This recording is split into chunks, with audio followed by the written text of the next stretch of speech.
Reka nongere mbagusuhuze bakunzi ba KN Radio, aho tubagezaho amakuru aba arimo aragenda avugirwa mu gihugu cy'u Rwanda ndetse no hanze y'igihugu cy'u Rwanda.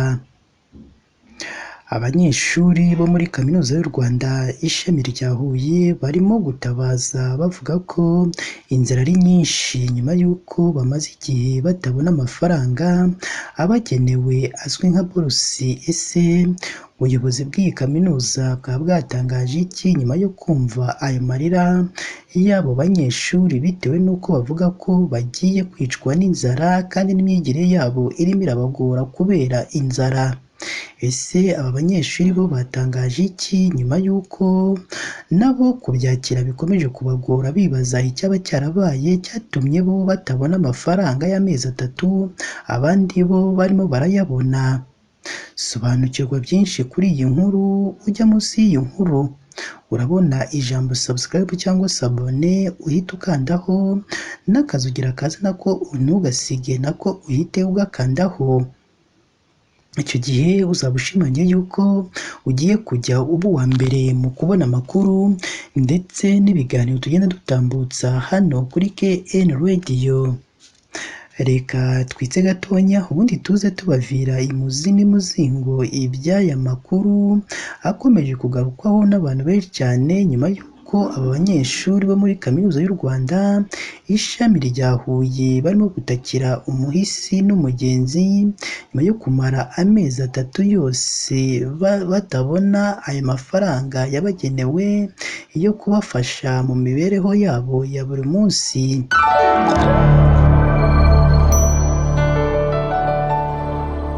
Reka nongere mbahe ikaze bakunzi ba KN Radio, aho tubagezaho amakuru aba arimo aragenda avugirwa mu gihugu cy'u Rwanda ndetse no hanze y'igihugu cy'u Rwanda.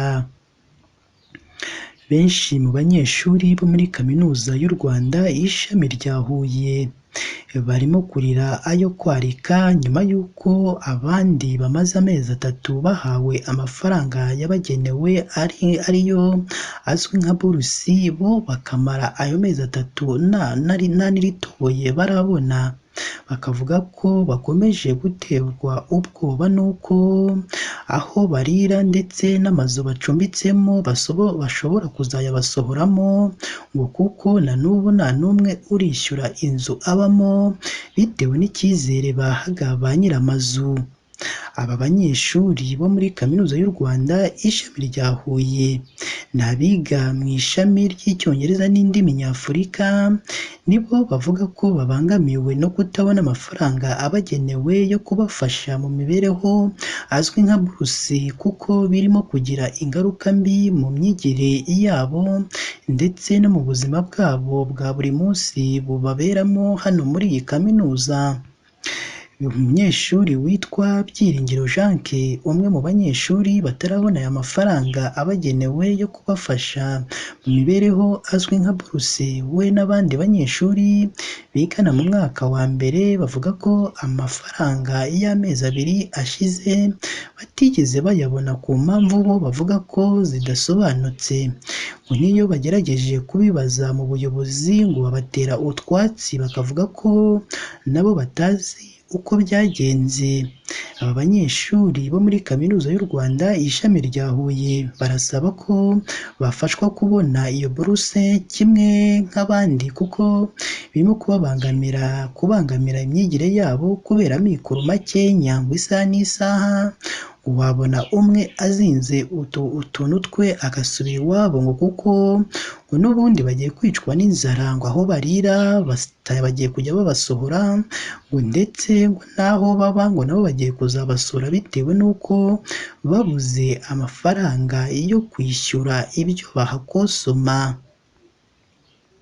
Nyirahabimana Tereziya ushinzwe imibereho myiza y'abanyeshuri avuga ko iki kibazo cyaturutse ku mpinduka zabaye muri kaminuza, amashami amwe n'amwe agahindura impine bigatuma bataboneka bataboneka mu ikoranabuhanga gusa, akizeza aba banyeshuri ko iki kibazo barimo kugikurikirana kandi kizakemuka vuba ngo imitima yabo nireke guhangayikishwa ngo kuko amafaranga yo bazayabona kandi bidatinze.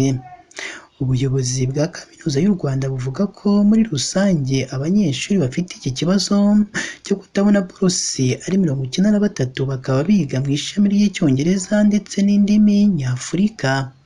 Aba banyeshuri bagaragarije imbogamizi umunyamakuru wari uhari, bavuga ko kuri ubu harimo abanyeshuri bagiye kuzataha bitewe n'inzara ndetse no gusohorwa mu mazu ngo kuko babuze icyo bishyura ba nyir'inzu. Abandi nabo bakavuga ko mu maresitora bajya kuriramo ngo amezi ngo abaye 3 ngo kandi ngo igifungo kiba gihagaze 90,000.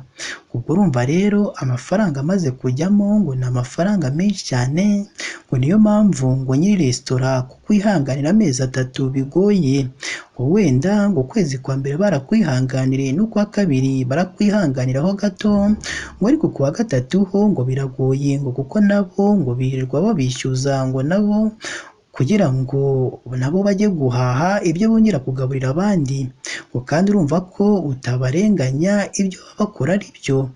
Ubu rero natwe iyi kaminuza yacu niturebere aho ikibazo kiri kugira ngo natwe amafaranga tuyabone, tureke kuzwa hepfo ndetse na ruguru, tubone amafaranga yatugenewe. Tubibutse ko iyi yo ari KN Radio, ishakiro rukumbi ry'amakuru yizewe mu Rwanda ndetse no hanze y'igihugu cy'u Rwanda. Iyi ni inkuru yumvikanye mu karere ka Huye, aho abanyeshuri biga muri Kaminuza y'u Rwanda ishami rya Huye bamaze amezi 3 batarabona amafaranga yabagenewe hazwi nka burusi, niyo mpamvu barimo baratakira umuhisi n'umugenzi. Ndagushimiye wowe twabanye muri aya makuru yacu uyu munsi.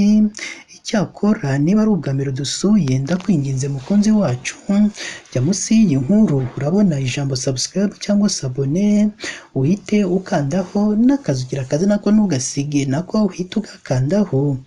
Icyo gihe uzaba ushimangiye yuko ugiye kujya uba uwa mbere mu kubona amakuru ndetse n'ibiganiro tugenda dutambutsa hano kuri KN Radio.